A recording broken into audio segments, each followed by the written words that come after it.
começando oficialmente nossa aula extra. Estou muito feliz com a presença de todos vocês aí. Quero que vocês participem muito no chat hoje, porque essa aula é para vocês que estão aí, que fizeram o guia prático. Tem alunos também dos outros cursos da Vinhos de Bicicleta, mas é para vocês, para a gente ter essa interação legal aqui, aproveitar a presença ilustre do Pedro. Não é sempre que a gente pode conversar com um produtor de uma quinta tão clássica como a Quinta do Portal. E antes da gente começar a nossa aula, eu queria comentar aqui um pouquinho da história. Essa quinta é uma das mais clássicas lá do Douro. Na verdade, ela já apareceu em literaturas centenárias, como uma quinta que passou sem ser atingida pela filoxera, que foi uma peste agrícola que pegou boa parte dos vinhedos da Europa, e a Quinta do Portal passou sem ser atingida pela filoxera. É uma quinta que foi pioneira, como o Pedro estava até comentando agora, nesse bate-papo que a gente estava falando aqui antes, que o Douro sempre foi uma região de vinho do Porto, né? Porque, para quem não sabe, os vinhos do Porto não são... os vinhedos não estão sendo cultivados na cidade do Porto. Ele tem esse nome porque de lá saíam os vinhos para exportação, principalmente para a Inglaterra, né? Tinha o Porto, na cidade do Porto. E para o Brasil também. Para o Brasil também, né? O Brasil chegou a ser, no século XIX, o maior mercado de vinho do Porto. Sério? No século XIX a gente tinha essa... deve ser por causa dos portugueses também. Também, né? Claro. Degustando, que eu adorava. E aí, enfim, a Quinta do Portal sentiu essa necessidade, principalmente as pessoas que trabalhavam ali, os enólogos, quem é responsável pela vinícola, sentiu essa necessidade de ir além do vinho do Porto, né? E isso foi um movimento muito importante para a região do Douro, porque, como eu estava falando, os vinhedos que formam os vinhos do Porto são cultivados na região do Douro, né? Que é uma região linda, para quem não conhece, eu recomendo demais. Ela é cortada pelo Rio Douro, que não começa em Portugal, ele começa lá para dentro da Europa. Na Espanha ele é chamado de Duero, e é por isso que tem lá na região Ribeira del Duero, que é justamente a região que beira o Rio Duero, que é o Rio Douro. Quando cruza a divisa ali da Espanha para Portugal, aí passa de Duero para Douro, o nome do rio é o que acabou dando o nome também para a região. É uma região muito íngreme, né, Pedro? Uma região cheia a agricultura ali é totalmente diferente. Né? Sim. O Douro espanhol, não. O Douro em Espanha é sobretudo Planalto. Portanto, é muito alto, 900 metros, 1000 metros, mas é muito Planalto, portanto vem a descer muito suavemente. Quando entra no Douro Internacional, que é ligeiramente norte de Miranda do Douro, em Portugal, há 70 km de rio que chamamos de Douro Internacional, que faz fronteira, ou divisa, entre Portugal e Espanha. Que legal. E aí sim começam-se a formar canyons muito estreitos, de afloramentos graníticos, mas incultiváveis, porque são realmente muito íngremes. Muito íngremes. Que nem dá para ter... Tem parte não, que dá para ter vinho ali. Aí não tem nada. É um santuário de aves de rapina. Que legal. De grande porte. É uma parte natural, a parte natural do Douro Internacional. E depois, a partir de Barca d'Alva, que é fronteira ainda, divisa com Espanha, o rio começa a fluir de este para oeste. E aí começa aí a região do Douro, a região demarcada do Douro português. Portanto, e aí, nessa zona de Barca d'Alva, ainda uma zona mais ou menos plana, não tão íngreme, quando entra em Portugal, mas depois volta outra vez a canyons, a inclinações muito acentuadas. E depois temos não só o Douro, o rio principal, mas temos vários afluentes, portanto, vários pequenos rios que vão desaguar ao Douro, que aí sim também temos muito vale pronunciado, muito declive, e que nos vão dar a fruta para podermos fazer todos os tipos de vinho que fazemos no Douro.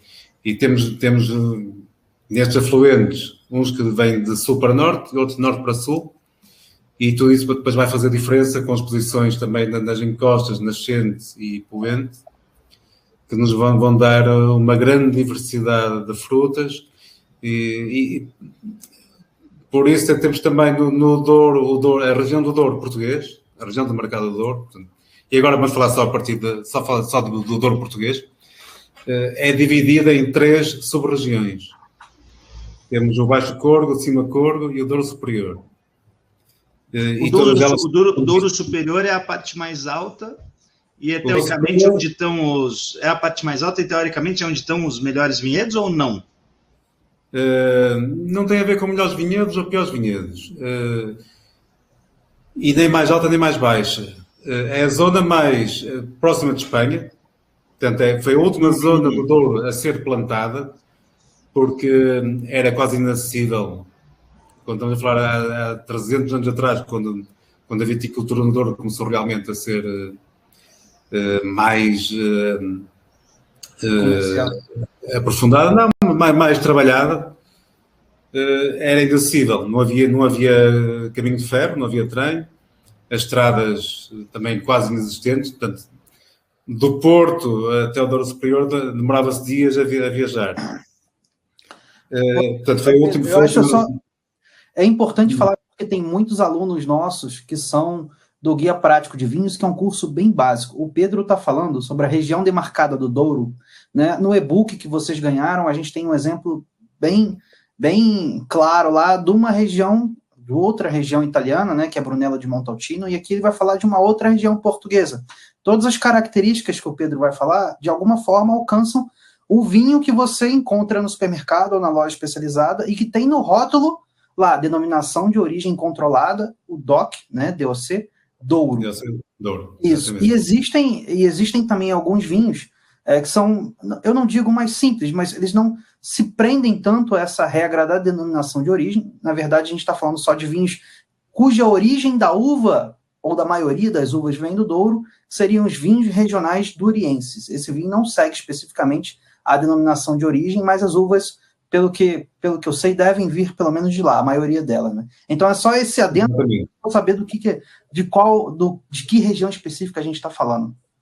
Desculpa, sim. Pedro. Nada, ora essa. Sim, quando falamos de vinhos do Douro tranquilos, temos os vinhos de DOC Douro, que têm que obedecer a determinadas regras para poderem ser classificados e aprovados pela Câmara de Provadores do Instituto do Vinho do Porto, como o vinho do Douro, e há o IG Douriense, Indicação Geográfica Douriense. E esses vinhos, a única diferença que têm para os DOC Douro é que utilizam castas não recomendadas para DOC Douro. Ou seja, se eu tiver um vinho feito de Cabernet Sauvignon, não pode ser DOC Douro. Tem que ser IG Douriense. Exatamente. Pessoal, quem está acompanhando aí, a sala já está ficando cheia aí de alunos. Por favor, façam suas perguntas. Eu hoje vou ficar aqui mais de moderador. Vou fazer algumas perguntas que eu quero ouvir do Pedro. Façam suas perguntas aqui no chat. Eu vou dando uma lida aqui e a gente vai falando com o Pedro assim que der, tá bom? Então fiquem à vontade, super à vontade para perguntar o que vocês quiserem. Sobre vinho português, sobre a região do Douro, sobre a própria Quinta do Portal. Fiquem super à vontade, que a aula hoje é para vocês.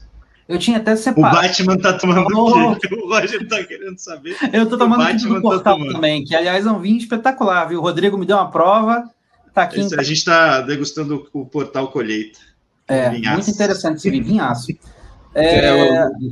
Você falou da subdivisão do Douro. Tem alguma dessas subdivisões, Baixo Corgo, Cima Corgo ou Douro Superior, que sejam prestigiadas para vinho tranquilo, para vinho de mesa, ou não? Elas são iguais? Porque, na minha cabeça, o Baixo Corgo era mais para vinho branco, porque não era tão prestigiado assim. E aí, do Cima Corgo, já começa a mudar de figura, mas eu não tenho certeza. No passado, o que você está a dizer poderá ter alguma razão. As três regiões são muito diferentes, as três sub-regiões.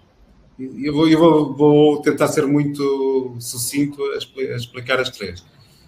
O Baixo Corgo é a região mais próxima do Porto, mais próxima do Atlântico. Portanto, tem ainda alguma influência atlântica, ou seja, mais umidade, e foi a primeira região a ser plantada, a ser explorada para a produção de vinho do Porto.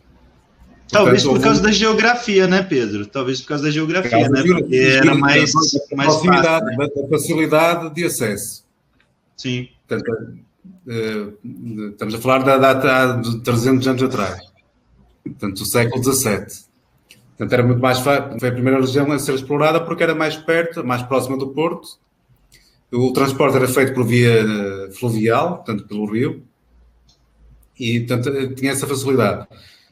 Hoje em dia, portanto, tem a influência mais atlântica, portanto, mais umidade. Tem o solo mais fértil das 3 sub-regiões. E o que não é bom, né? Ter o solo mais fértil não é bom. Ou é bom?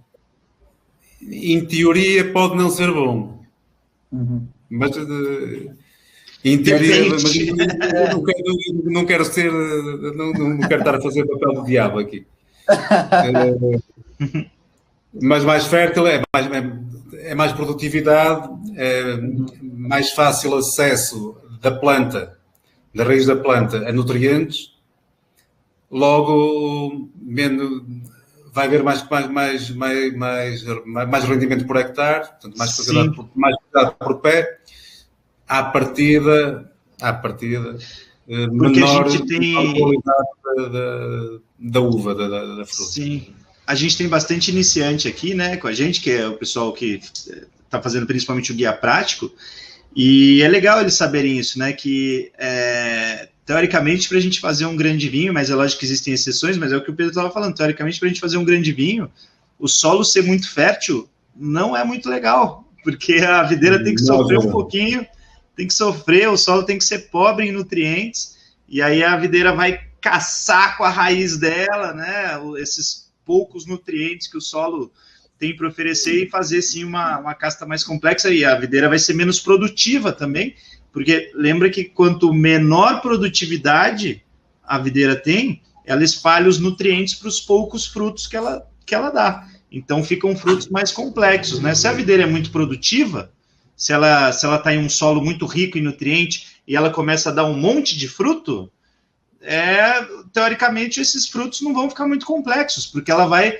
separar esses nutrientes para todos esses frutos que ela produz. Então, é isso que a gente estava comentando aqui. Então, solos pobres são muito interessantes. Quer complementar? Sim, e também só para completar, porque quanto mais funda a raiz for, melhor é a qualidade dos nutrientes. Sim. Porque se a raiz se alimentar do que está junto ao solo, vai apanhar tudo que anda aqui na atmosfera, tudo isto. Portanto, é tudo matéria muito mais pobre em termos de qualidade, no fundo. Não, o Dino Corrêa... É matéria nova. É matéria nova da velha. Sim, pergunta do Dino Corrêa ali está certinha. O solo mais rico, mais fértil, vai produzir uma uva mais pobre em complexidade de aromas e sabores. E o solo mais pobre vai fazer uma uva mais rica em complexidade. Exatamente. Porque a raiz vai ter que ir lá no fundo buscar esses nutrientes de qualidade que o Pedro comentou. São melhores. O Pedro, exatamente. Melhores. O Pedro, tem várias perguntas aqui já para você. Como aqui com a da Gisele. Ela é iniciante nos vinhos e quer conhecer melhor os vinhos portugueses. O Pedro vai puxar sardinha para a região dele, mas tudo bem. Ela pergunta aqui, devo começar por qual região ou uva? E no caso dos vinhos portugueses, eles fazem muito blend, né? Então, como que para ela conhecer os vinhos portugueses, o que você sugere para a Gisele começar? Sugeria a Gisele visitar Portugal, era a primeira coisa. Porque... Veja só, Portugal é um país muito pequeno, comparado com o Brasil é minúsculo, mas a cada 50 quilómetros que viajamos, muda tudo. Muda a geografia, muda a gastronomia, mudam os vinhos, muda o clima, muda o dialeto, muitas vezes, a forma de falar, há palavras que mudam. Portanto, eu vivi isso daí, é muito legal. Com grande diversidade. Portanto, é difícil. Onde é que vai começar? Eu começava pelo melhor, se fosse eu, e puxando a brasa à minha sardinha. Mas depende muito da pessoa também. E é mais de vinho branco ou mais de vinho tinto? Geralmente quem está começando aqui no Brasil, geralmente, assim, na média falando, vai mais para vinhos tintos. Aí a gente tem o Douro fazendo grandes vinhos, o Alentejo fazendo grandes vinhos, mas são estilos diferentes. Eu acho que isso aí seria legal você falar com o pessoal. Aqui no Brasil a gente conhece muito o Douro e muito o Alentejo. São as duas principais regiões que a gente tem aqui, vinhos aqui no Brasil português. Qual que é a principal diferença, se você for falar para quem está começando, de um jeito mais simples assim? Qual que é a essência de um vinho do Douro e a essência de um vinho alentejano, assim, as principais diferenças entre eles? Do jeito mais simples... O do Douro simples, é bom, o do Alentejo é ruim? Não, do jeito mais simples eu diria o seguinte: o Alentejo é para namorar, o Douro é para casar, é para a vida. O Alentejo é para brincar, o Douro é para ficar. O Douro é para permanecer. E o Alentejano é mais...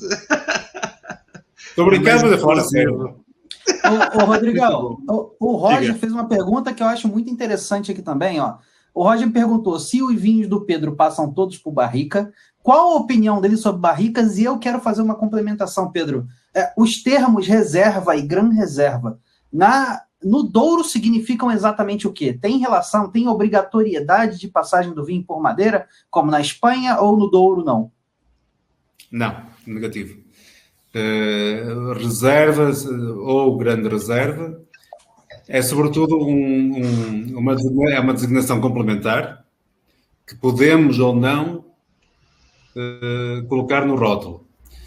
Para poder colocar no rótulo tem que ser aprovado pelo Instituto dos Vinhos do Douro e do Porto. Isso é super legal em Portugal, inclusive, porque tem que passar por uma prova desses institutos o vinho, né? Também, exatamente. Né? Tem também uma prova que... Qualquer vinho que produzimos no Douro tem que ser aprovado pelo painel de prova, no fundo, do IVDP, Instituto dos Vinhos do Douro e do Porto.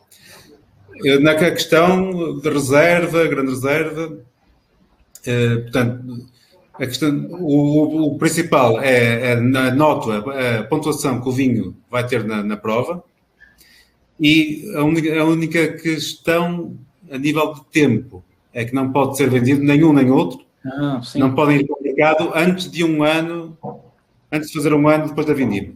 Entendi. Portanto, mas não há obrigatório... De forma, Pedro? Não há obrigatório...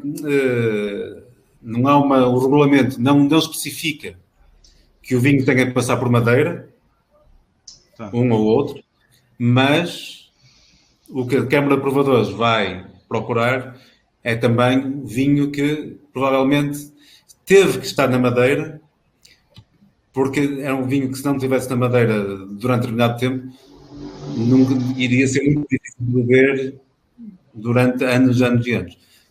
Portanto, tal como qualquer vinho que é feito ou que nasce, no fundo, que nasce para envelhecer em garrafa também muito tempo. Se nós tivermos um vinho super tânico, estruturado, alta complexidade, e não passarmos por madeira para ter uma micro-oxidação, que é no fundo o que a madeira nos dá, nós podemos ter gosto da madeira ou não, depende da barrica que usarmos. Isso é uma questão do vinho ou não. Agora, o importante... Depois dessa aprovação, quem recebe o DOC, a Flávia está perguntando aqui. Depois da aprovação desse painel, que recebe o DOC, né? E aí se é reserva ou não, é isso.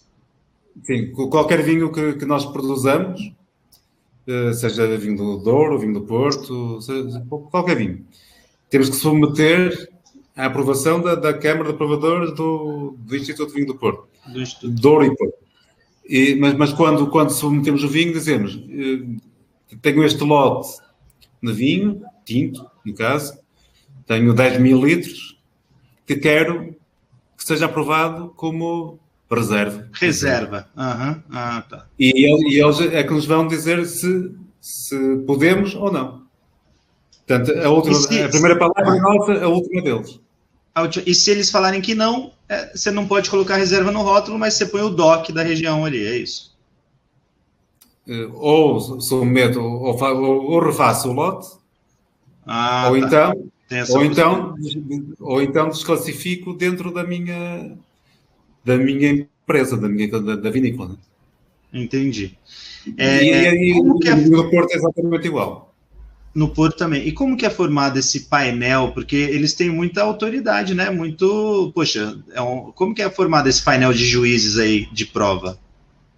É um painel profissional que só faz aquilo. Portanto, trabalha exclusivamente para o Instituto de Vinho Douro do Porto e provam todos os dias, de manhã à noite. Sério mesmo? Portanto, é um painel que há um presidente e depois há uma Câmara de Provadores. O que podemos fazer, temos a prerrogativa é o nosso vinho chumbar, não passar, no fundo, e nós discordar, podemos recorrer. E aí vai uma junta consultiva. E aí quem vai julgar já não é a mesma Câmara, é uma junta consultiva que é composta por enólogos de várias empresas do Douro. Portanto, que legal. Então dá para tentar recorrer a essa autoridade deles. Gente, quem quiser se candidatar aí tem para vaga de prova, o Pedro falou aí, deve ser um emprego interessante, fica provando vinho de manhã até à noite, todos os dias. Legal. O Marlon, essa pergunta é boa, eu acho que eu sei a resposta. Até já gravei um vídeo sobre esse assunto. O Marlon perguntou, qual é a casta mais, apesar de vocês fazerem bastante blend, né? Qual é a casta mais emblemática portuguesa? E aí, Pedro, qual é? Tinta ou branca? Tinta. Branca eu também sei qual é. Não, mas isso é muito legal para você perceber como um português tem uma visão diferente da gente. A gente basicamente só bebe vinho tinto aqui, então a gente faz uma ligação direta. A pergunta, ela vai... Vinho tinto. Né? Você relega o vinho branco a um segundo plano. Enquanto o português... Qual? Branco ou tinto? É isso? Branco ou tinto? Há vinhos brancos excepcionais. Nós bebemos e adoramos vinho branco também. O branco é Alvarinho, a gente já sabe. O Alvarinho já é a rainha das brancas. Mas há mais. Eu adoro. Eu adoro Alvarinho. Adoro Alvarinho, sou um fã incondicional de Alvarinho. Mas há mais. Em Portugal, felizmente, com a diversidade que temos, além do Alvarinho, temos outras casas e outras regiões a fazer vinhos brancos de grande interessantes, categoria. Né? E a uva tinta mais emblemática? Ao nível dos tintos, a mais emblemática, a mais famosa, sobretudo desde há 30 anos para cá, é a Touriga Nacional. Bom, eu pensei que a gente não... Eu pensei que era a Touriga mesmo. Agora, a gente não vê muito... mas não tanto, 100% Touriga Nacional. Não são tantos, né? Porque geralmente a Touriga está em um corte. Por que isso? Por que não se explora tanto a Touriga como varietal e geralmente ela vai em cortes? Por que essa tendência aí, essa tendência portuguesa? A primeira razão é porque a vitivinicultura em Portugal sempre foi uma vitivinicultura de blends, de cortes. De blends, né? A primeira razão será essa. A segunda razão é porque até há bem pouco tempo, até há 20 anos, 25 anos, muito pouca gente queria ter Touriga Nacional, parcelas com Touriga Nacional extremo, porque a Touriga Nacional tem vários problemas. Tem um cacho muito pequeno, tem uma rentabilidade muito pequena, um rendimento por hectare muito baixo, e é muito propícia também a doenças. Portanto, eu lembro um episódio, nós quando replantamos a vinha da Quinta de Portal, em 95, portanto, ainda não falei muito da nossa história, mas... Sim, depois vamos comentar, lógico. Nós, no fundo, começamos todo este projeto é alicerçado numa propriedade, que é a Quinta dos Muros, que fica na encosta nascente do Vale do Rio Pinhão.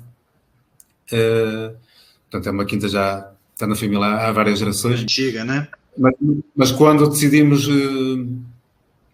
começar o nosso próprio rótulo, entrar no negócio do vinho comercial, digamos assim, compramos 2 propriedades na encosta oposta, portanto, na encosta poente, também do Vale do Rio Pinhão.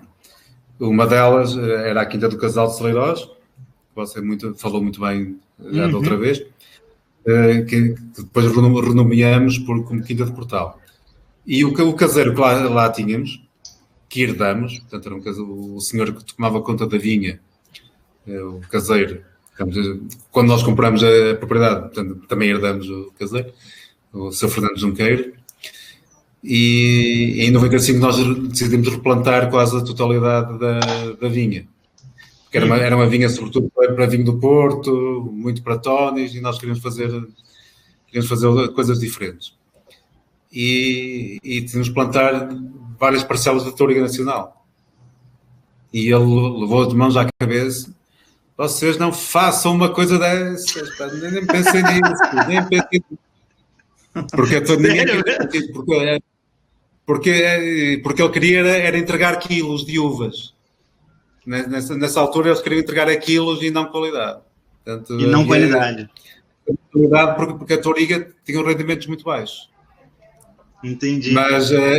Mas pronto, voltando à questão, sim, a nível de castas tintas, a mais emblemática será a Touriga Nacional. Há outras muito boas ou tão boas, mas a Touriga realmente ganhou um aspecto muito importante, né? Porque também tem um tracking, não é? Tem uma história muito forte já e super comprovada nos vinhos do Porto Vintage. Sim. A Touriga é quase sempre a base dos grandes vinhos do Porto Vintage, que já nos provaram que são vinhos que envelhecem durante décadas e sempre a ganhar, sempre a crescer. Até queria te perguntar, aproveitando aí que você mencionou o Porto Vintage, a Cláudia perguntou, né, qual a diferença do Porto Vintage, o Porto Colheita, o Porto Tawny, quais são essas classificações de vinho do Porto que às vezes confundem a gente aqui? Quais são as diferenças entre elas? Bom, vou tentar resumir, porque o vinho do Porto... resumir que é gigante, exato. 3 dias. Vinho do Porto temos 3 grandes famílias. Temos o vinho do Porto Branco, Tawny e Ruby. E dentro da família temos vários tipos de vinho. O vinho branco, curiosamente, que é o vinho menos conhecido, é o vinho que tem mais possibilidade de fazer vinhos diferentes. Porque tem 5 tipos de... Podemos dividir o vinho do Porto Branco em 5 tipos, dependendo da doçura. Temos extra seco, meio seco, doce e muito doce. E dentro destas 5 categorias, podemos ter vinhos jovens, reservas, vinhos com indicação de idade, 10, 20, 30 ou 40 anos, de envelhecimento em barrica, e colheitas também. Só para complicar, isso foi só para complicar. Os vinhos Tawny e Ruby, ok, que são os mais conhecidos. Ambos são vinho tintos. A grande diferença entre um e outro, e não indo aos específicos, portanto, não indo ao detalhe, a grande diferença é a forma como envelhecemos um e como envelhecemos o outro. O vinho do Porto Tawny é um vinho tinto que nós envelhecemos no ambiente oxidativo, portanto, em barrica, mas com oxigênio dentro da barrica. Portanto, nós queremos que o vinho vá perdendo a cor do vinho jovem, o fruto jovem, aquele fruto maduro, jovem, fruto negro, aquela especiaria toda, e que vá desenvolvendo outra complexidade, portanto, mais para o fruto seco, vai perdendo a cor vermelha do rubi, que é o jovem, para um alourado, castanhado, né? a cor Tony. Portanto, o Tony significa, em inglês, é a cor. Portanto, é uma cor, há o Tony que é o Tony.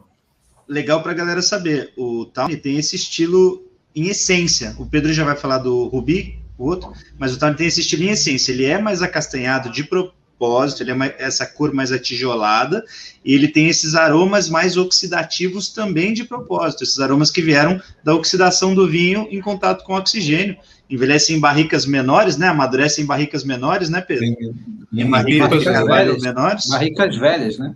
O contato com o oxigênio é o qualquer vinho do fundamental. Porto. Qualquer vinho do Porto tem que ser em barrica já usada, portanto, barrica neutra. Não podemos ir buscar nada à madeira. Portanto, usamos a madeira para micro-oxigenar ou oxigenar, dependendo do tipo de vinho. Sim. Eu gosto bastante dos Tawnies, inclusive, esse estilo, essa essência de vinho mais... É o estilo mais português. O Tony é o estilo mais português. As casas portuguesas sempre foram especializadas em Tonys. E os rubis, então?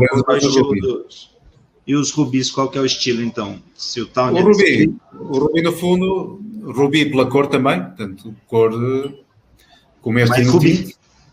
Portanto, rubi, um vinho do Porto, mas podia ser. Portanto, no fundo, queremos manter as características todas de um vinho jovem. Portanto, manter a cor, rubi, e manter todo o fruto jovem também do vinho. O chocolate, portanto, aquele fruto maduro, fruto vermelho, fruto do bosque. Portanto, sempre num ambiente, num registro muito fresco. Portanto, muito fresco, muito jovem. E a barrica, então, que envelhece é maior, né? A barrica do Rubi são aquelas pipas gigantes. No Rubi, né? Por norma, engarrafamos, estagiamos em tonel. O tonel no fundo, é uma barrica que pode variar também enormemente, mas da mesma forma que a barrica. Em balseiro também. O balseiro imagina cortar uma barrica a meio, mas colocá-la na vertical. Ah, tá. Portanto, vem assim. Ou mesmo só em aço inox. Para manter ainda mais, preservar mais a parte aromática e a parte aromática, aquele fruto todo jovem do vinho. Respondendo à pergunta inicial, colheita e vintage. O Porto Vintage e o Porto Colheita ambos são vinhos de uma só, da mesma safra. De uma safra, determinada safra, como um vinho tinto de 2017, ou seja o que for. A grande diferença é que o vinho do Porto Vintage estagia no máximo até 2 anos em barrica, ou uma combinação de barrica e inox, portanto não é obrigatório que seja em barrica, e tem que ser engarrafado no 3º ano. No 3º ano. Portanto, tem um prazo máximo para ser engarrafado.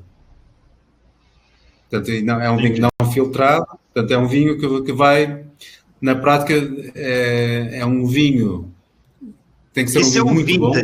Esse é o vintage. Estrutura, sim, com muita complexidade, muito corpo, e que na prática vai envelhecer em garrafa.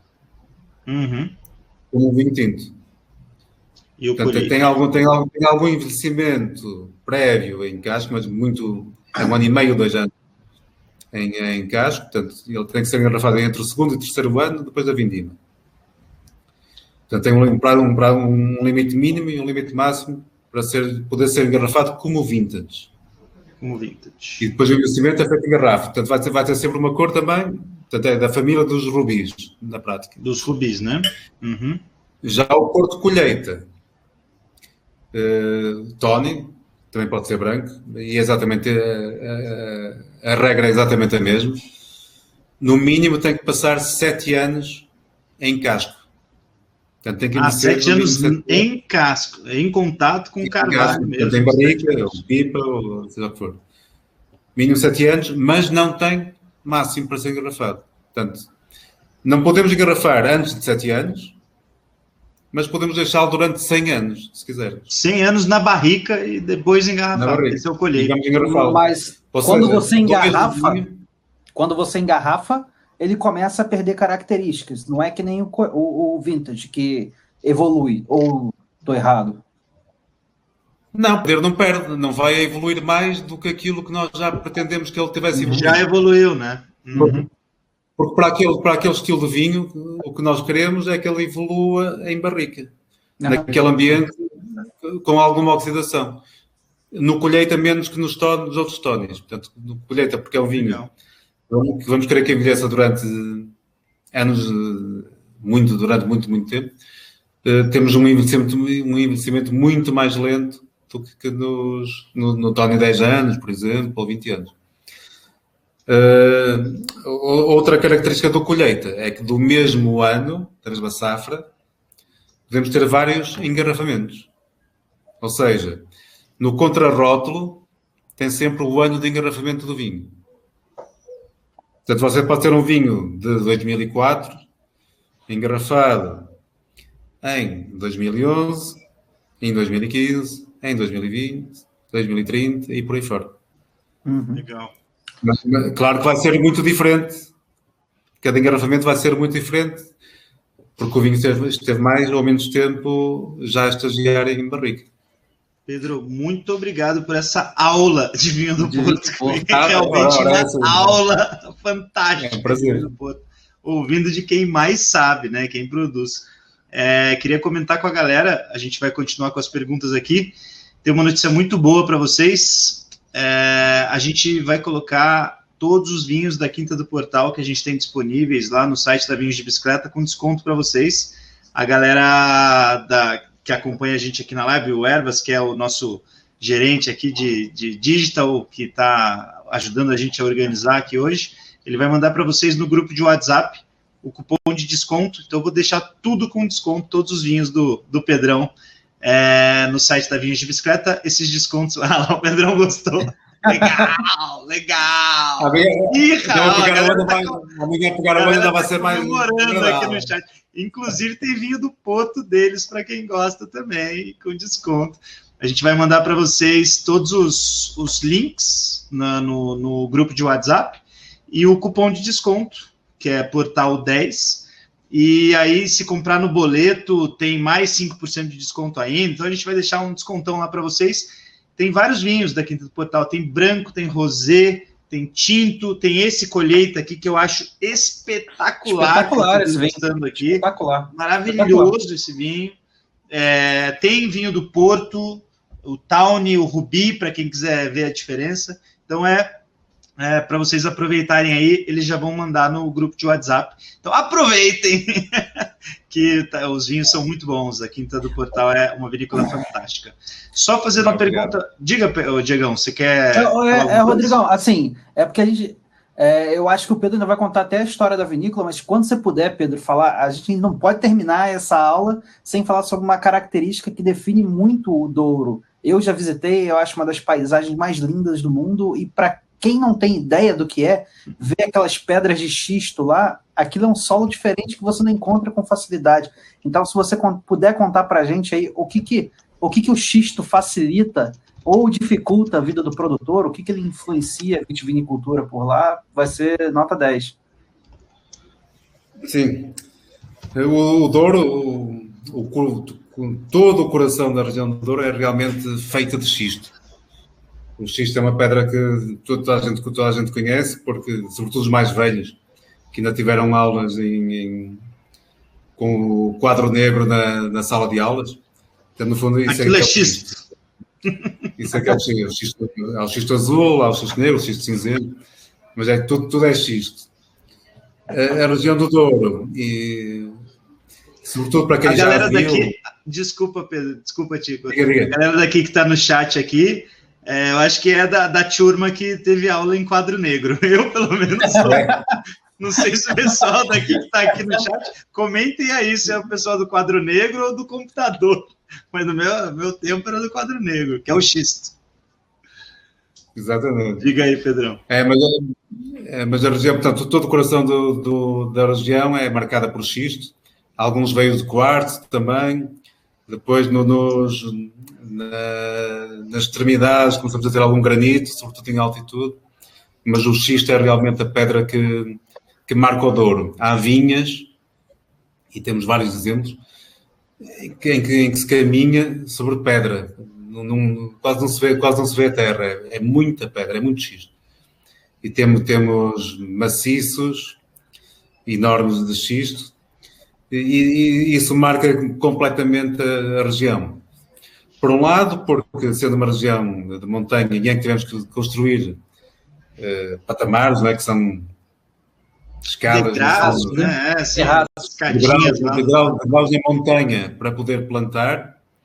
Quando temos esses afloramentos maciços de xisto, houve necessidade de ter que dinamitá-los. Portanto, no fundo, no Douro há uma expressão que é a ferro e fogo.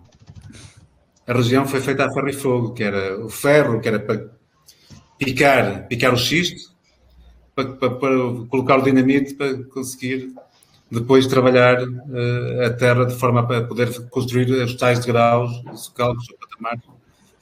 Portanto, há essa ligação ao xisto do trabalho árduo, primeiro para conseguir plantar, para conseguir rotear, que nós dizemos, conseguir trabalhar a montanha, e depois, durante séculos, construíram-se muros de pedra sobre pedra. Nós chamamos muro de pedra posta, são muros que são socalcos, são muros que sustêm o talude, sustêm a montanha, e temos milhares de quilómetros de muros destes feitos à mão, portanto manualmente, pelo homem.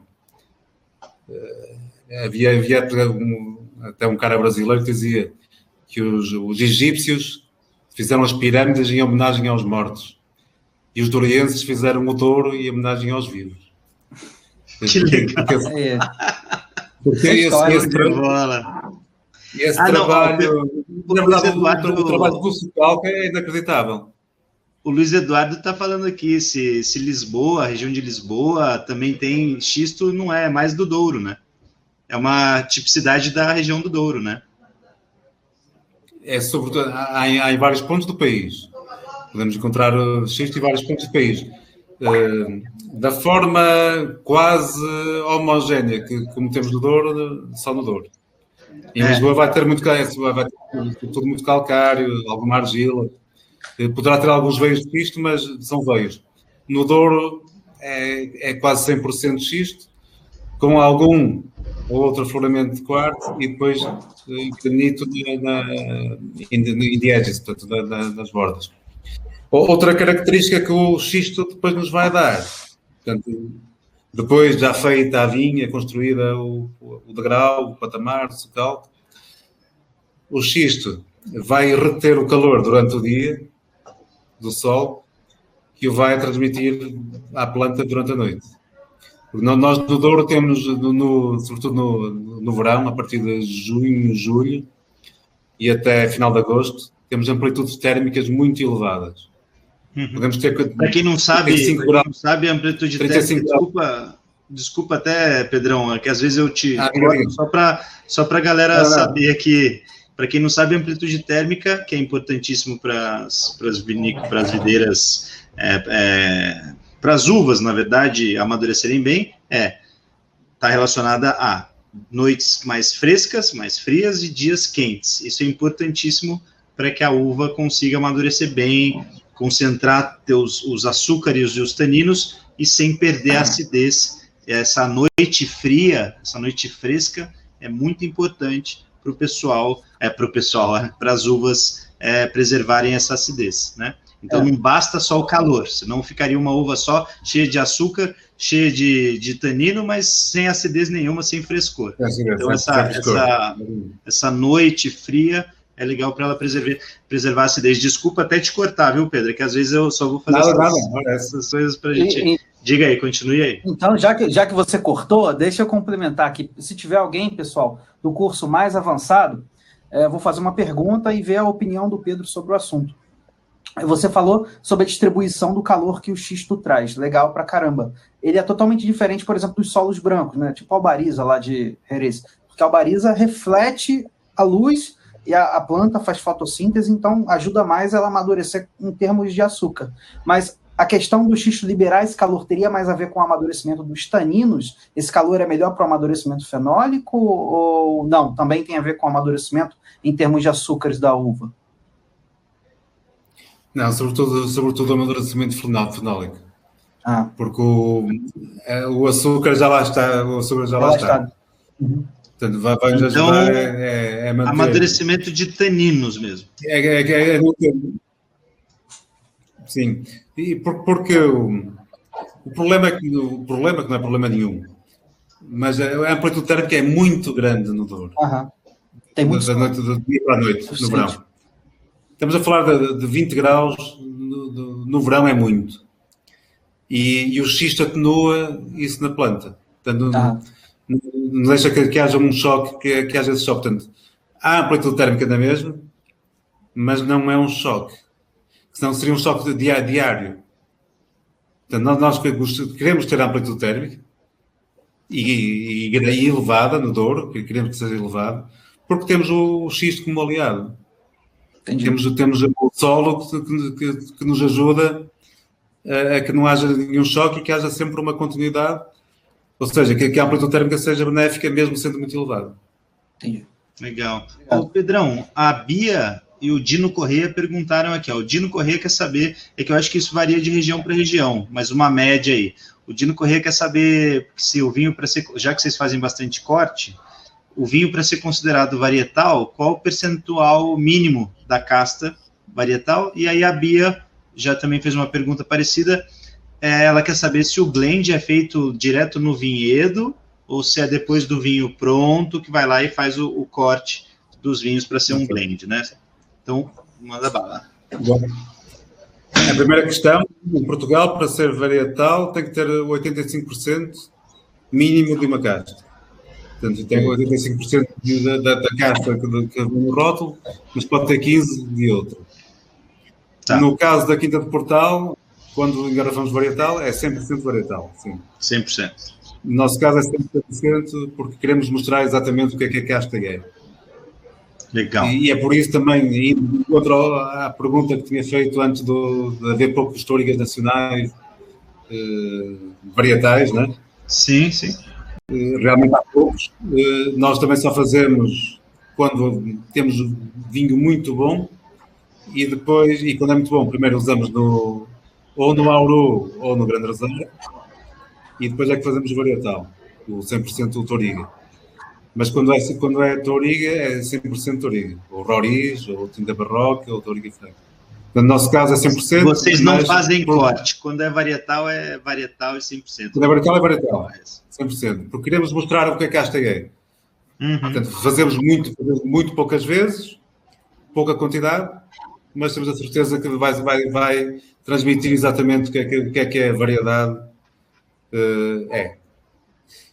a segunda questão da Bia. Da Bia, isso. Que tinha a ver com os blends que eram feitos na vinha. No vinhedo ou na sala de prova. Depois. Exato. Há as duas situações. Tradicionalmente, temos o field blend, ou seja, o blend feito no vinhedo. E em Portugal sempre foi tradição, no vinho do Porto ainda mais. Portanto, nós nas nossas vinhedos temos ainda muitas parcelas de field blend, no fundo, portanto, de N castas misturadas. Aliás, fazemos um dos nossos vinhos ícones, é o Quinta dos Mouros M7, que vem de uma parcela que tem 30 variedades diferentes. 30? Brancas, tinta... 30 variedades diferentes. E esse daí é no vinhedo ou esse é lá na sala de prova? E esse é no vinhedo. Esse é do field blend. Caramba. É porque não deve ser nem Mas peraí, como garantir então a qualidade de um vinho desse? Se a gente está falando de 30 casas diferentes, cada uma amadurece de um jeito a cada ano, porque os verões são diferentes a cada safra, como garantir a qualidade então nisso aí? Como se faz isso? Para este vinho, nós provamos a uva de cada planta para decidir quais plantas vamos escolher para fazer o vinho. E depois, essa seleção normalmente resulta em até 5 barricas de 300 litros. Até. Essas 5. Geralmente vinhas mais velhas, né? Geralmente são vinhas mais velhas, ou não?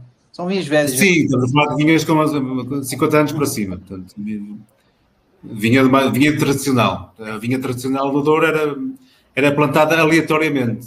Eles plantavam, eram enxertos e era aleatoriamente. Portanto, nós plantavam americano, portanto, o pé americano, enxertavam, mas não havia uma regra, uma filosofia, era aleatório. E, isso há quanto tempo, Pedro? Há quanto tempo isso aí? Até há 40 anos era prática normal. Era assim? Até há 40 anos, sim. 35, 40 anos. Era prática normal. Aí a gente trouxe o conhecimento e a tecnologia moderna e mudou essa tradição aí de plantar. Mudou, mas hoje em dia está a voltar um bocadinho ao antigamente. Legal. Hoje em dia, nós estamos a repetir em várias parcelas que estamos a reestruturar, estamos a repetir o mosaico que temos nessas vinhas velhas. Portanto, estamos a ir buscar o material genético das plantas para enxertar em vinhas novas. Legal. Portanto, houve uma fase que plantava-se tudo extremo, ou seja, variedade por variedade. Hoje em dia estamos a voltar um bocadinho ao conhecimento dos nossos antepassados, porque acho que fizeram um trabalho muito bom. Fizeram um trabalho legal. Só terminando a questão da minha, portanto, temos... Falei. Não, só para terminar... É que só o Marcos perguntou, é que a internet tem um delayzinho, pessoal, desculpa nisso. O Marcos perguntou o nome do vinho que você citou, antes de você terminar a questão da Bia. É o Quinta dos Muros... Quinta dos Muros, M7. M7. Então tá aí, Marcos. É isso aí. Diga lá. Vou ver se consigo encontrar aqui. Portanto, no fundo, temos o Field Blend, que falei agora, e temos o vinho, o blend, feito na sala de provas. Vou mostrar aqui a garrafa. Vamos mostrar. Aí já vou até emendar em outra pergunta. Eu vou tentar. Da Cláudia. Diga lá. Não sei se consegue. Pode mostrar aí. Legal. Este é o M7. Bonito o rótulo, bem artístico. Legal. Pessoal, tá demais, né? Muito... Poxa, a gente tá aqui, né? Todo mundo aqui reunido nessa sexta-feira à noite. E ter esse privilégio de conversar direto com o produtor e responder as perguntas, assim, ouvir essas respostas aí direto dele, é um privilégio que até eu tô super feliz aqui. O privilégio é meu. O privilégio é meu. Imagina. Eu que agradeço.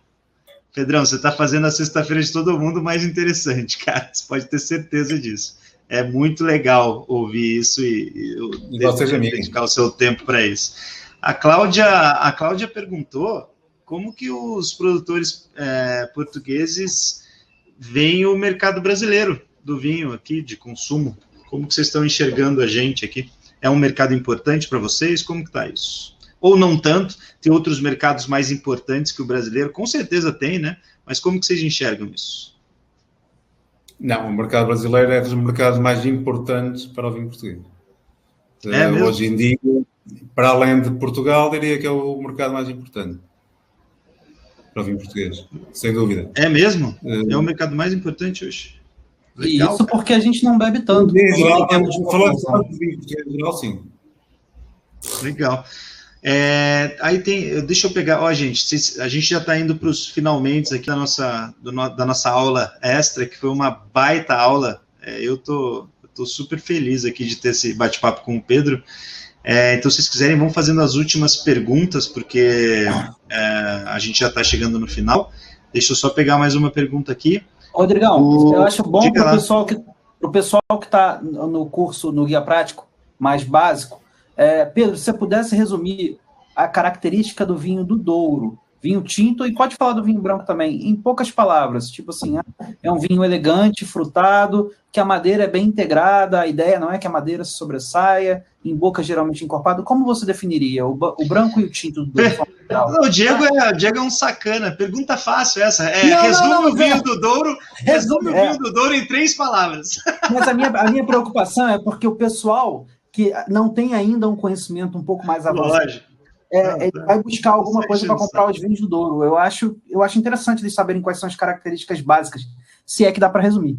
Antes do Pedrão responder, a Cláudia perguntou se essa aula, sim, vai ficar disponível depois. A gente está gravando esse bate-papo e depois a gente vai deixar disponível para vocês, até porque eu vou querer reassistir depois isso daqui para assimilar depois todas as informações que o Pedrão passou para a gente, que é uma enciclopédia. Esse ser humano é uma enciclopédia. Uma enciclopédia. E, Pedro, você está fazendo, como eu falei, nossa sexta-feira mais interessante, porque, na verdade, cara, a gente é consumidor de vinho, a gente degusta vinhos e tal, e é muito interessante quando a gente tem a oportunidade de conversar direto com alguém que está vivendo esse dia a dia lá na produção. Porque mesmo as informações que a gente tem vêm da internet, dos livros que a gente lê e tal, mas quando a gente tem o privilégio de conversar com você direto, faz ser mais bonita a cultura do vinho, né? Eu pelo menos, eu sou apaixonado por essa cultura do vinho. Eu acho muito legal, cara, muito legal. Obrigado mesmo. Então, o Diegão perguntou a essência do vinho do Douro. Vinho do Douro. Quero ver. A essência do vinho do Douro não é muito difícil. As características do vinho do Douro é mais complicado. Mas porque lá está, porque a diversidade é o que impera no Douro também. Porque sendo uma região de montanha, e vou só incomodar, chatear mais 30 segundos. Sendo uma região de montanha, temos diferentes altitudes, diferentes posições solares, diferentes declives, diferentes formas de plantar a vinha. Portanto, há uma N variáveis que vão influenciar o vinho, a qualidade, não só a qualidade do vinho, mas as características do vinho, que é o mais importante. Mas tentando resumir, eu quando penso num vinho do Douro, penso num vinho com fruto maduro, sobretudo negro, com algum arbusto, floral, portanto, e estou-me a lembrar da influência da Touriga Nacional, algum fruto jovem também e fresco, mas bem estruturado, da Tinta Roriz, da Touriga Franca. Portanto, vinhos com essas características aromáticas fortes, mas muito bem casadas, muito bem combinadas e bem ligadas, mas bem presentes. Um vinho como este vinho de 2009, parece que foi feito hoje. Portanto, um vinho com grande longevidade, vinhos de cor violeta carregado, portanto, em que há densidade de cor também, muito frescor, muito acidez, é fundamental. E depois, tudo isto casado, tudo isto muito bem harmonizado entre si. Ou seja, vinhos que tem a acidez, o frescor, tem o álcool, tem esta estrutura toda, esta componente aromática, mas sempre num registro muito equilibrado e muito elegante. Olha, Pedrão, quando me perguntam qual é a essência do vinho do Douro, as principais características, geralmente eu cito essa palavra que você acabou de falar, elegância. Porque geralmente são vinhos que mostram muita complexidade de aromas e sabores na elegância, principalmente. Essa talvez seja uma grande diferença dos vinhos alentejanos, que também são muito complexos, são incríveis também, só que são mais potentes, né? Vão mais para a potência, para quem gosta de vinhos mais intensos. Esta elegância, perdão, Rodrigo, esta elegância vem do equilíbrio com a acidez. com o frescor. Exatamente. Que muitas vezes no Alentejo, não querendo falar, e no Alentejo há várias regiões também, há regiões melhores e piores, em teoria. Mas no Douro conseguimos ter normalmente melhor acidez. No Alentejo, no Alentejo é ainda mais quente que o Douro, a região. Sim, sim. Verões durante todo super ano, quentes. durante todo o ano. Muito seco também. Solos muito pobres. Mas falta depois a componente da acidez que nós conseguimos ter por estar na montanha. E por ter a oportunidade também de combinar uvas de menor e maior altitude. Legal. Isso e encosta, isso faz uma grande diferença no resultado final do vinho. Pessoal, a gente está chegando no final da nossa live. Eu vou reservar só para uma última questão aqui, que eu achei até muito legal, que é a questão do Roger, que mandou no chat. Eu tenho uma ótima notícia para vocês do Guia Prático, que estão fazendo de Guia Prático. A gente, principalmente para vocês aqui, que estão nessa aula aqui, né, que a gente fez especialmente para vocês. A gente conversou com a equipe e quer muito que vocês continuem estudando com a gente, vivendo esse mundo dos vinhos, e a gente vai dar uma condição muito especial para que vocês adquiram outros cursos da Vinhos de Bicicleta. Na verdade, a gente vai fazer um cashback de 100% do Guia Prático. Então, o Guia Prático vai ter saído de graça para vocês adquirirem os outros cursos da Vinhos de Bicicleta. Então, quem perguntou aí para ajudar no cartão de crédito, né, para não gastar tanto, o Guia Prático vai ter saído de graça para vocês, para quem adquirir outros cursos da Vinhos de Bicicleta. A gente vai dar esse cashback. A gente também vai mandar para vocês por WhatsApp, para o grupo de WhatsApp. A gente está muito feliz com toda essa interação. Essa turma foi fantástica. Eu não estou falando da boca para fora, não. Vocês aqui, ó, que estão no chat, vocês foram fantásticos, cara. A galera interagiu demais. Eu recomendo, sim, que a gente continue interagindo assim, que a gente continue fazendo os cursos da Vinhos. Tem o essencial para quem quiser se aprofundar num panorama mais geral dos vinhos. Tem o curso de vinhos do Brasil e tem o curso de harmonização para quem quer, né, se aprofundar em harmonização. Então, a gente vai ter dado de graça o Guia Prático para vocês seguirem esse conhecimento com a gente. A gente está fazendo isso de coração, porque eu estou muito feliz, de verdade. Vocês são demais, galera. Vocês interagiram com a gente vai mandar os detalhes para vocês lá no WhatsApp. Vai ser só usar eu indico o essencial para quem quer seguir esse panorama mais geral do universo de vinhos, né? Agora, tem o harmonização, para quem quer uma coisa mais específica de harmonização, e tem o Vinhos do Brasil, para quem quer algo mais específico do Vinhos do Brasil. Para quem quer se aprofundar mais em conhecimentos gerais do universo do vinho, como mercado, história, detalhes da produção de cada tipo de vinho, o essencial seria o curso ideal. Então, vocês vão ter o cashback de 100%. Então, vocês vão comprar qualquer outro curso da Vinhos de Bicicleta e o valor do Guia Prático vai ter voltado para vocês. Então, isso é uma coisa que a gente nunca tinha feito antes e a gente está fazendo para vocês agora. A gente vai mandar os detalhes para vocês e vai valer só até domingo, tá? É uma condição especial que a gente nunca tinha feito, vai valer até domingo agora. Obrigado pela interação, tá, galera? Para a gente terminar a live de hoje, Pedro, o pessoal quer saber um pouco da história da Quinta do Portal, da história da importância dessa quinta para a história dos vinhos portugueses aí no Douro, e fala o que você quiser aí sobre os vinhos. Você é nosso convidado de honra hoje, então o microfone é seu. Conta um pouquinho da história da tua produtora, qual é o estilo que você imagina, o que você quer que as pessoas percebam quando degustam os seus vinhos, e aí a gente vai para o encerramento aqui, que já está bom. Muito obrigado pela tua participação. Foi. Nada, você é um cara fantástico, sabe muito, responde aí com uma tranquilidade, com uma serenidade, com conhecimento, todas as perguntas. E galera, muito obrigado pelas perguntas também. Então vamos para o encerramento do Pedro. que é a história da Quinta do Portal e como vocês querem ser vistos aí pelo público, né? Qual é a essência dessa Quinta do Portal? Diga, Pedro. Claro, muito obrigado, Rodrigo, mais uma vez.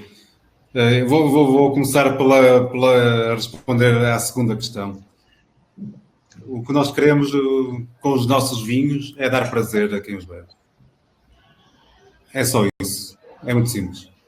Em qualquer vinho que fazemos, seja branco, seja tinto, rosé, seja qual for o preço, seja o colheita, reserva, grande reserva, queremos que quem os beba, quem os consuma, tenha prazer.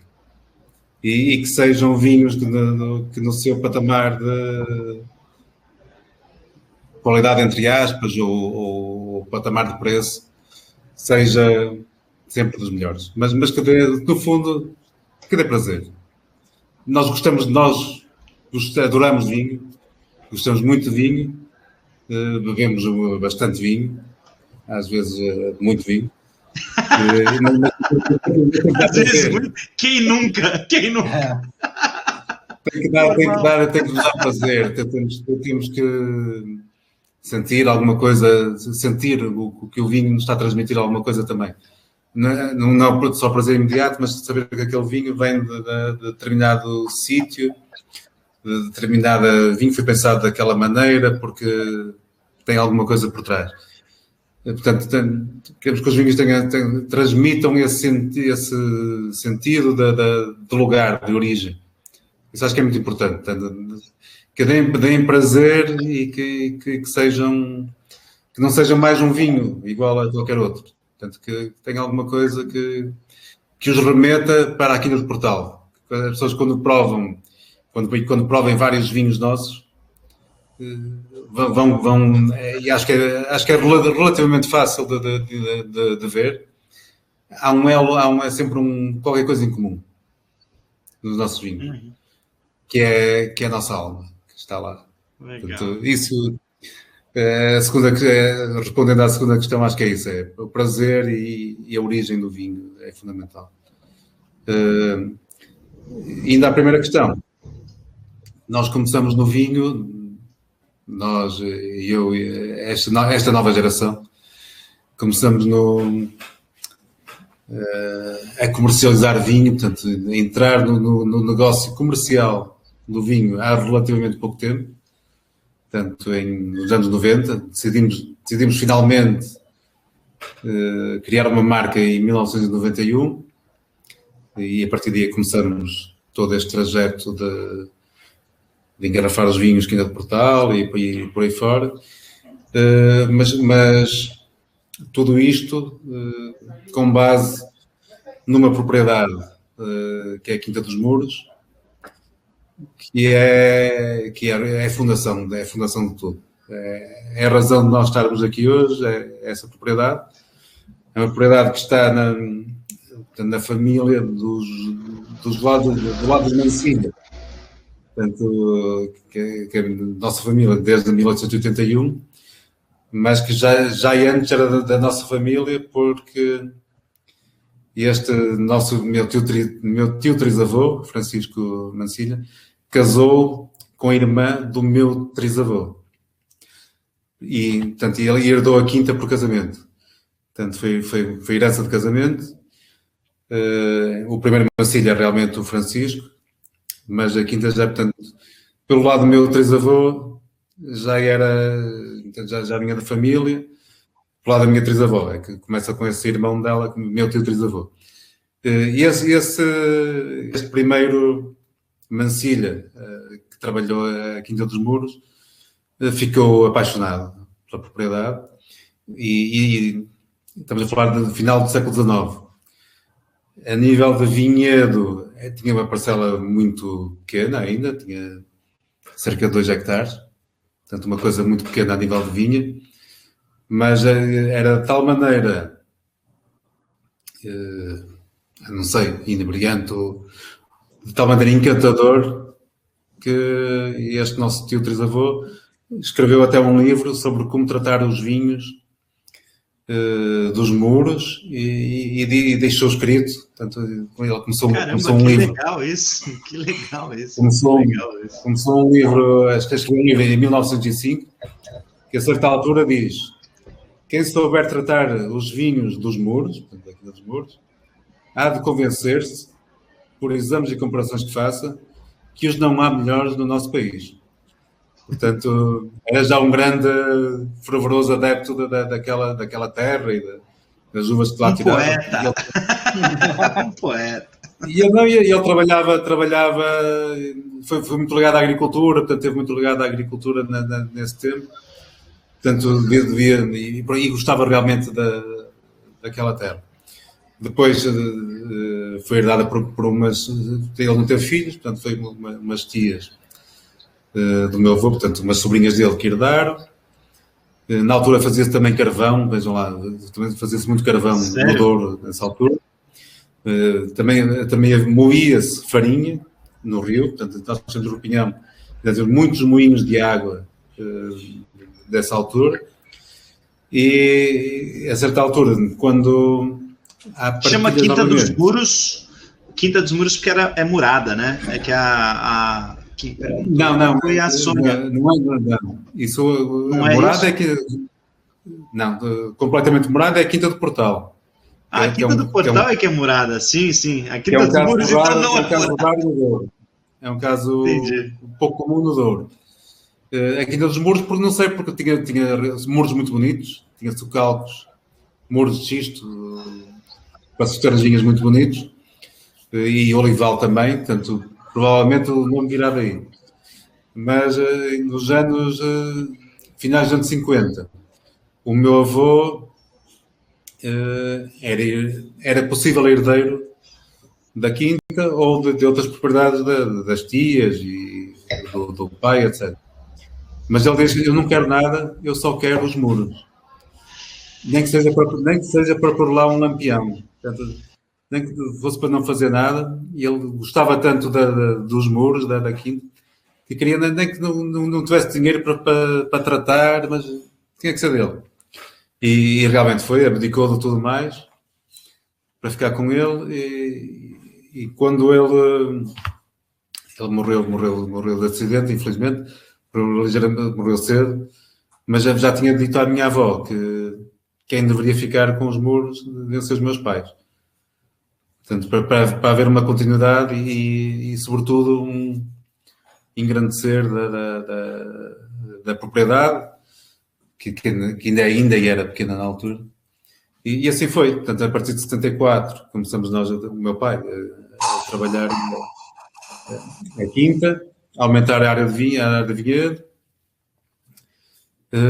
a crescer. E depois em 78 compramos a outra quinta, a Quinta da Abelheira, sempre do lado nascente. E durante 20 anos nós só fizemos vinho do Porto e envelhecemos vinho do Porto, branco e tónico.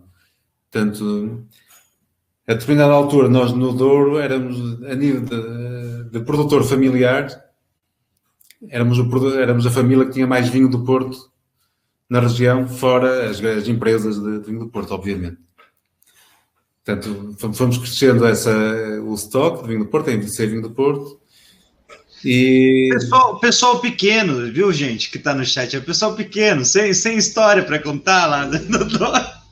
Que todo portal das grandes vinícolas clássicas, cara. Imagina, Pedrão, vocês são muito clássicos, cara. Isto é um bocadinho de loucura, de muita paciência. Isso, tratar do vinho não é para qualquer negócio do vinho e da produção do vinho. A tua família ajudou a escrever parte da história da vitivinicultura do Douro, né? Também, somos mais atrás, assim, tivemos gente da família que esteve na origem da região demarcada do Douro. E não sei Isso é fato, é legal a gente comentar. Existe uma certa polêmica aí com Chianti, mas enfim, os portugueses acreditam que o Douro é a região demarcada mais antiga do mundo, né? Então, quem compra o Douro está comprando a região mais antiga do mundo. Demarcada, delimitada e com regulamentação para proteger a qualidade do vinho. Isso é legal demais. E antes, provavelmente, o Chianti até podia estar já delimitado, mas não tinha regras para proteger a qualidade do vinho. Uhum. Sim. E o Douro, portanto, em 1756, quando foi criada a região do Mercado de Douro, foi já com várias premissas para proteger e incentivar a qualidade do vinho que era produzido. Não à toa vocês são o que são, clássicos respeitados aí no mundo inteiro e principalmente por nós brasileiros. Pedro, queria agradecer a tua presença mais uma vez. Nada, eu que agradeço. Você engrandeceu demais essa nossa noite. Engrandeceu demais essa nossa noite. Diegão, obrigado pelas perguntas. Espero que tenham gostado. E galera do chat, vocês gostaram? Vocês curtiram? Coloquem aí. Eu fiquei até, poxa, sério mesmo, eu comecei no mundo do vinho por causa disso aqui que a gente viveu hoje à noite, né? Desse tipo de momento, desse tipo de situação, que a gente... são poucas as oportunidades que a gente tem de se aprofundar no mundo do vinho com quem está lá, com quem viveu isso. Imagina, os antepassados do Pedro ajudaram a construir a história do Douro. E hoje a gente está aqui numa sexta-feira comum, conversando diretamente com o Pedro, lá de Portugal. Eu queria agradecer a presença de todos vocês aí no chat, de verdade. Vocês fizeram essa noite ser ainda mais bonita, com as perguntas, com a interação. O pessoal do quadro negro, de xisto, que não teve um da geração de computador aqui, era todo mundo do quadro negro. E, gente, muito obrigado de coração. Pedro, quer falar as últimas palavras aí? Não, só agradecer a vocês, a Rodrigo, Diego, a toda a equipa, pelo convite e pelo excelente trabalho. Muito obrigado. Agradecer a todos que assistiram hoje. Espero conhecê-los em breve também aí no Brasil. Espero que podemos fazer uma live presencial. Exatamente. Ou aí, assim que a pandemia aqui, deixar. Ou em Portugal. Por que não? A gente leva os alunos, vamos fazer uma aula ao vivo lá na Quinta do Portal. Na Quinta do Portal, temos uma pequena pousada.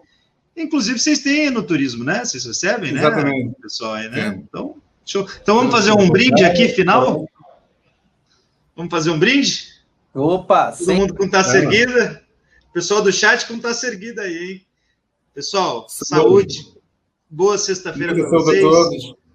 Saúde, para todo vinho continue sendo esse norte aí para a gente, esses momentos de felicidade que a gente tem ao redor do vinho. Valeu, galera. Obrigado. Saúde. Obrigado. Grande abraço. Boa noite a todos. Boa noite.